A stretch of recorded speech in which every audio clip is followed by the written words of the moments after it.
All right, good morning or good day to my dear students from grade 10 section of St. Luke, grade 10 section of St. Matthew, and of course, grade 10 section of St. Mark.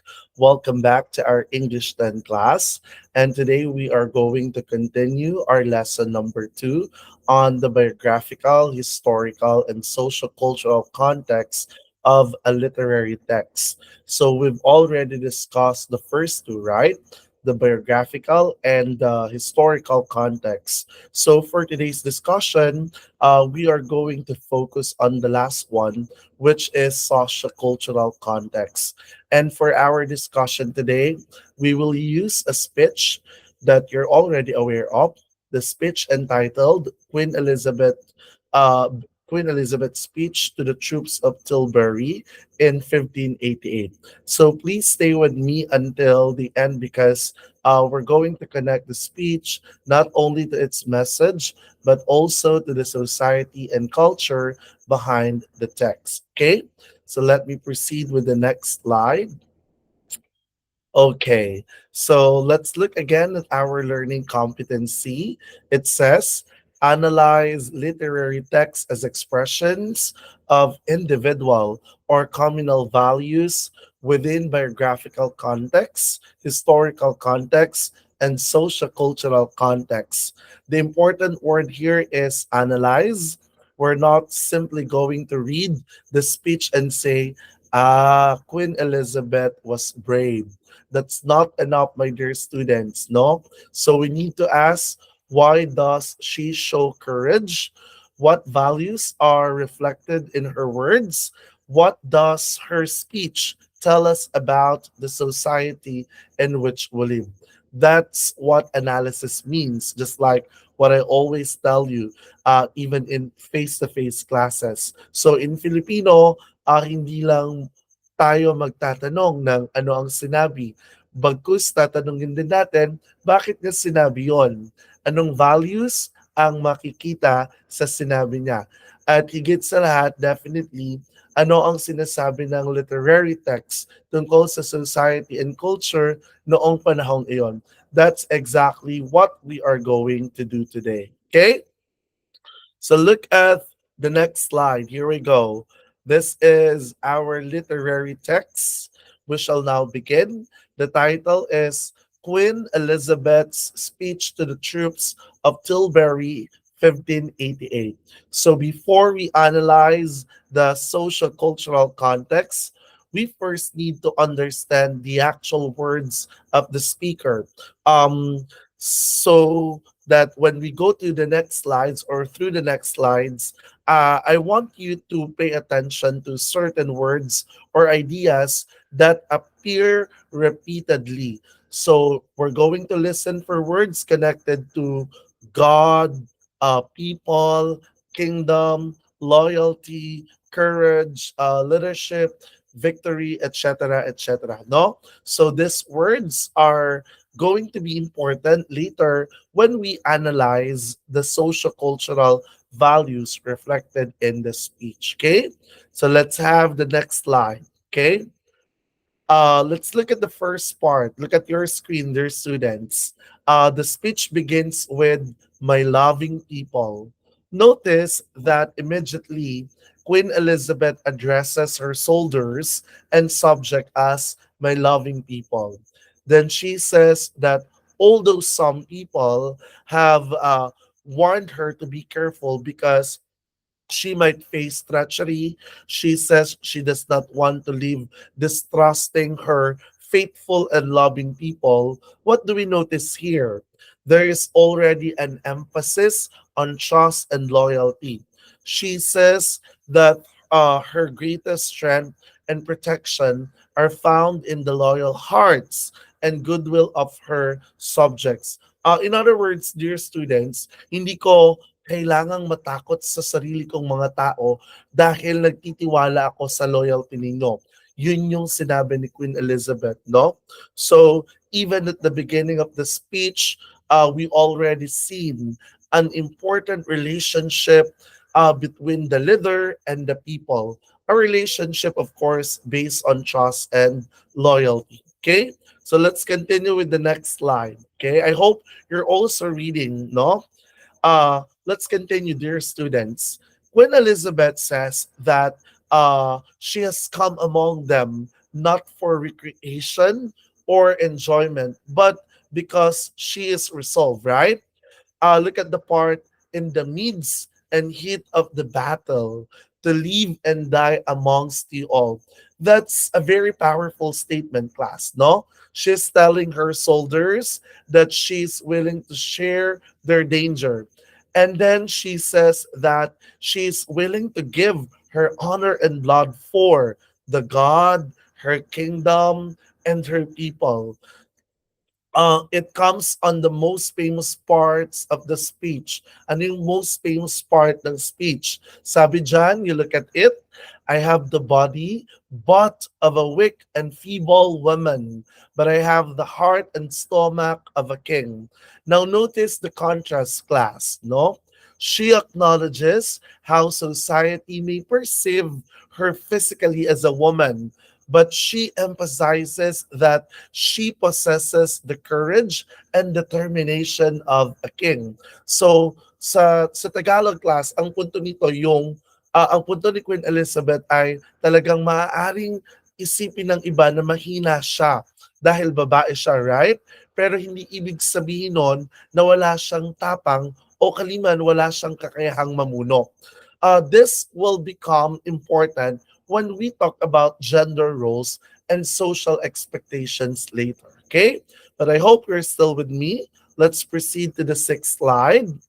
Okay. Queen Elizabeth says, look at the slide on your screen. She said that she will not follow anyone to invade the borders of her realm. Okay? Then she makes a very strong declaration. I myself will take up arms. I myself will be your general. So again, I myself will take up arms. I myself will be your general. So notice the repetition. I, myself, no? Why do you think she repeats this, class? No? Because she wants to emphasize personal responsibility and leadership. She's not simply sending her soldiers into battle while she stays away. Okay? She represents herself as someone who is willing to take responsibility and stand with her people. She also recognizes that her soldiers deserve rewards and crowns because of their courage and readiness, right? So, makikita natin dito na yung leader ay hindi lang nagbibigay ng utos, right? But ang isang leader ay kailangang humarap sa problema, magpakita ng tapang, and even of course, kilalanin yung sacrifices ng kanyang mga tao. So, leadership is another important value reflected in the speech. Okay? Look at the seventh slide, my dear students. We have now the final part of the speech. Queen Elizabeth says that her soldiers will receive the rewards they deserve. Then, of course, if you're going to observe, she emphasizes three things. What are those? Obedience, conquered, and valor. Now, conquered means agreement, harmony, and unity. So she's basically telling her soldiers that if they remain obedient to their general, united in the camp, definitely, and courageous in the field, they can achieve victory. No? Notice again how she describes the enemy. She refers to them as the enemies of her God, her kingdom, and her people. So again, we see three important ideas from this, right? Religion, nation, and community. So parang ganito yung message, class, no? Kung magkakaisa tayo, susunod sa pamumuno, at magiging matapang, mas malaki yung chance nating magtagumpay. So, that's what she meant for sure in our language. And now that we have read the speech, let's move to the main concept. Here we go. Let's now proceed to the discussion of social-cultural context. What is social-cultural context? That's our main topic. So look at this slide. It defines sociocultural context as the beliefs, customs, traditions, values, and of course, social practices of a particular community or society that influence the meaning of a literary text. Just this is what you can see on your slide. But it's a long definition class. So let's simplify it. Okay. So when we say sociocultural context, we're asking what is important to the people in this society. Okay. I'm going to repeat what is important to the people in this society. What do they believe in? What do they value? What traditions do they follow? And how are people expected to behave? How do these things affect the way characters or speakers communicate? Look at the slide again, my dear students. It also says that literary texts reflect how people think, behave, and interact within their culture. So isipin na lang natin na yung literature class ay ang salamin ng society.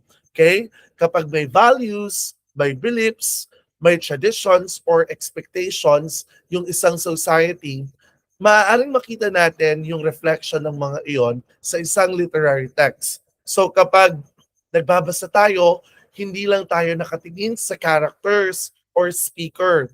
Tinitingnan din natin yung culture surrounding that. Okay? That's what social cultural context all about.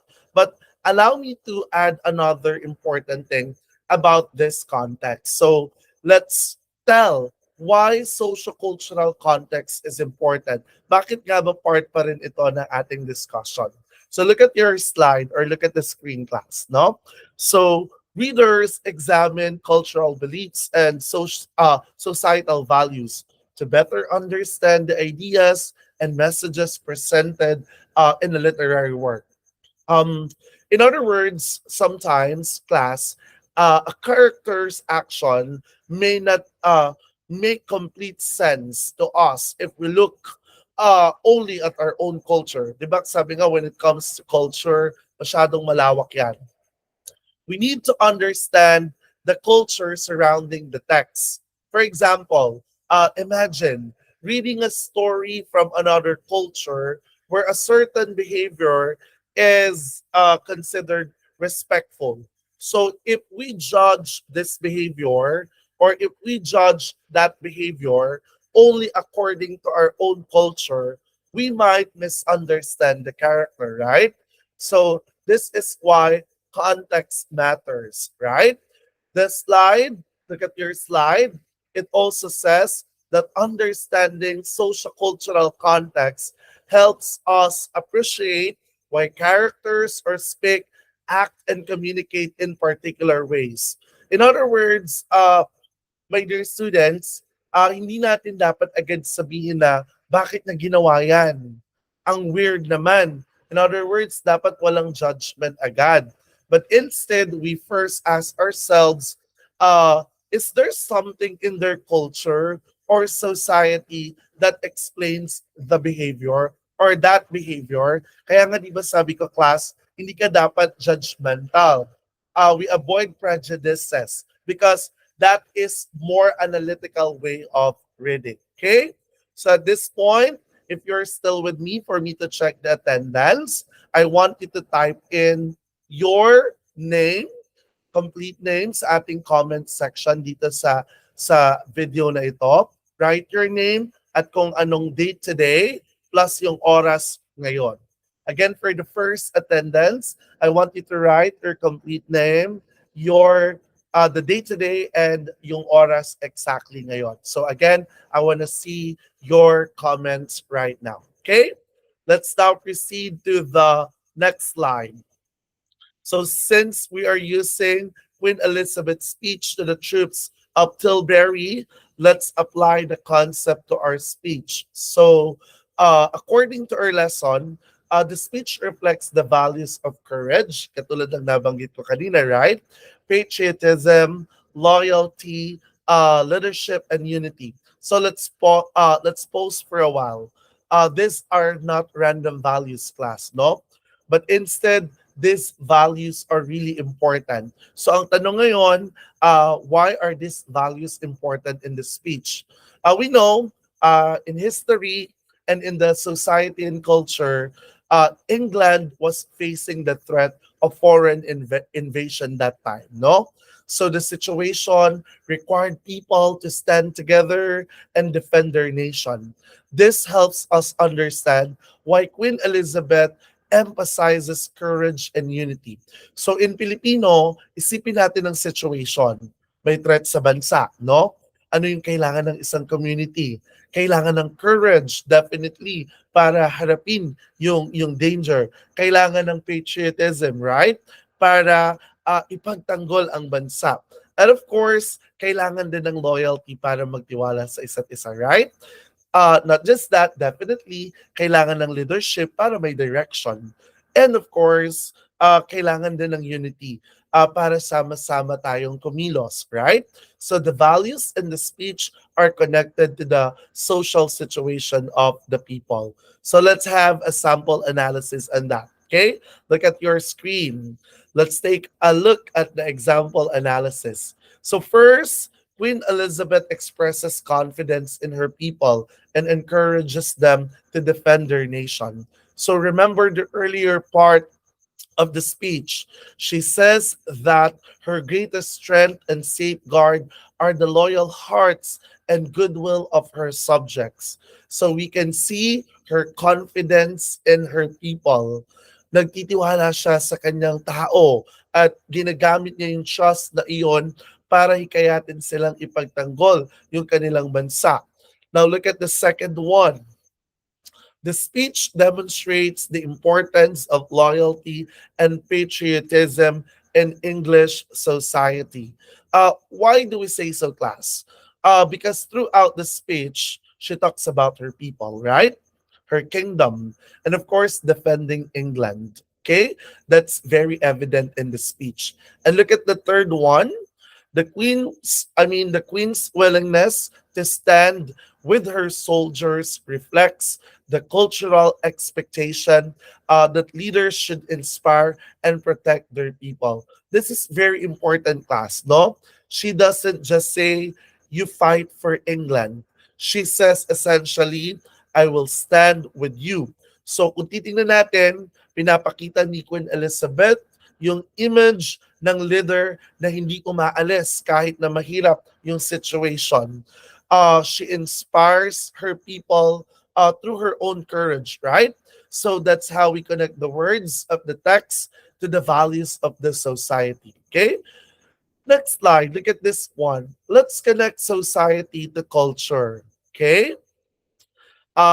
Let's make the concept even broader, dear students. The slide says literary texts mirror the culture and values of the society in which they were created.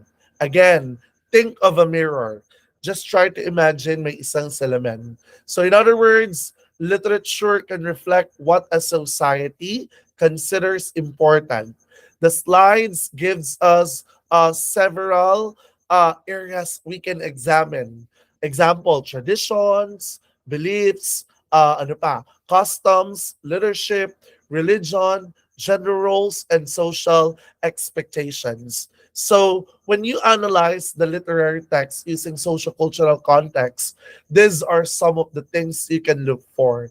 So try nating i-connect yung speech. Try nating i-connect ito sa speech.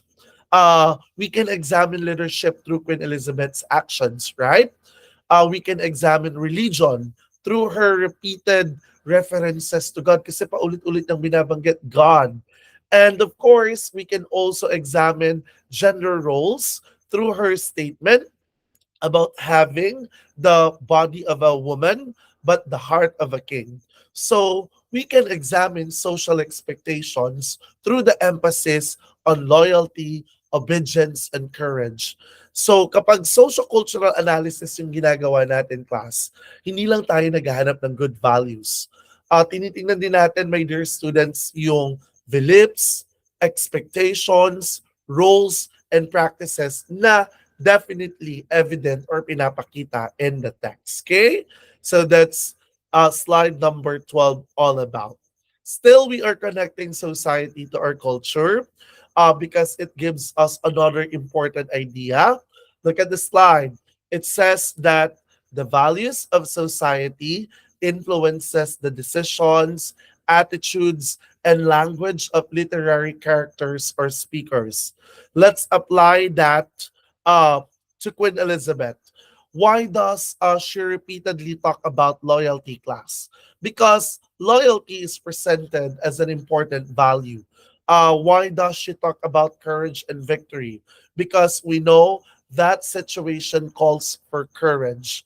And why does she talk about her kingdom and people? Because we know that patriotism and communal responsibility are important to the message. So society, it influences the way the speaker thinks, behaves, and of course even communicates. But there's one very important reminder in the slide. You look at it.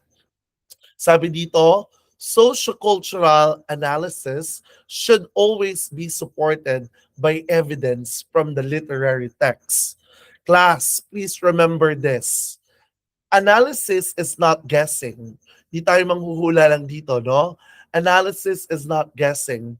If you say the speech shows patriotism, so you need to show where in the speech you got that idea. Ulitin ko. For example, in your analysis, you said that the speech shows patriotism. It shouldn't be an unsolicited comment lang. But instead, you need to show where in the speech you got that idea. Kaya hindi pwedeng sasabihin mo lang na, sir, feeling ko po patriotic siya. No? Hindi iyon. It's not only about your interpretation, but you have your interpretation, prove it. No? Sabihin mo, the speech shows patriotism because Queen Elizabeth says that she is willing to give her honor and blood for her kingdom and for people. Now that analysis becomes very objective na, hindi na siya subjective, hindi na siya judgmental lang. It has an interpretation plus, of course, the textual evidence. Okay? So look at the second to the last slide. Still, we're talking about Queen Elizabeth's speech. I tell you that this part of the slide, it tells us that Queen Elizabeth motivates her soldiers by emphasizing their shared duty to protect England. No, the important word here is shared. It's not just her responsibility; it's the responsibility of the people and the soldiers together. Now look at the sample analysis. First, patriotism. The speech reflects patriotism through the Queen's call to defend the nation. We can see this in her repeated references for her kingdom and people and her willingness to sacrifice for them. I'm going to repeat. We can see this in her repeated references to her kingdom and people and her willingness to sacrifice for them. Second, unity, right? The speech demonstrates unity because Queen Elizabeth encourages her people to stand together against a common enemy. And remember her words about vengeance, conquered, and valor. Those ideas, how do you call this one? Those ideas emphasize collective action, right? And finally, leadership. It highlights leadership, of course, by showing how a ruler inspires confidence and courage during difficult times. Remember, sabi ni Queen Elizabeth in the speech, I myself will take up arms. She presents herself as someone who is willing to lead and stand with her people. So ito yung pinaka-point ng analysis. Hindi lang natin sasabihin, Queen Elizabeth is a good leader. We ask, how does the text show her leadership? Then we point to her words and action.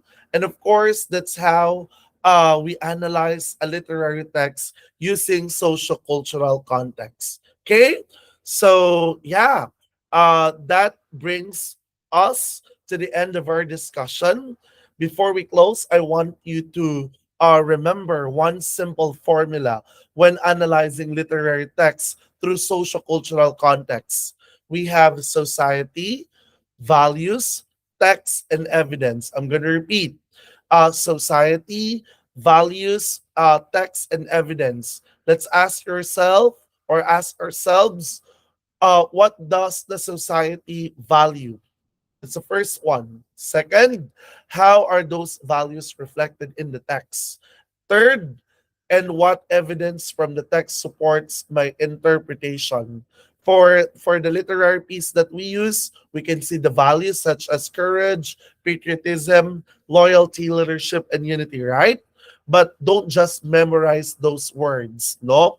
Uh, Understand why they appear in the speech and how the text shows them. In other words, tandaan natin, yung socio-cultural context class, tumutulong ito sa atin na maintindihan hindi lamang yung literary text, kundi pati yung society and culture na nasa likod nito. So when you read literature, don't ask only what does the text say, but also ask what does the text or what does this text tell me about the people, the values, and culture behind it. This is where deeper literary analysis begins. Okay, so thank you for listening, everyone. Very good job today, and I'll see you in our next English 10 class. But for now, for the last attendance today, I want you to comment, no? Using the comment section, comment social cultural context plus the time right now. Again, social cultural context plus the time right now. Okay? Again, maraming salamat. Thank you very much for listening. Have a very good day. Thank you, guys.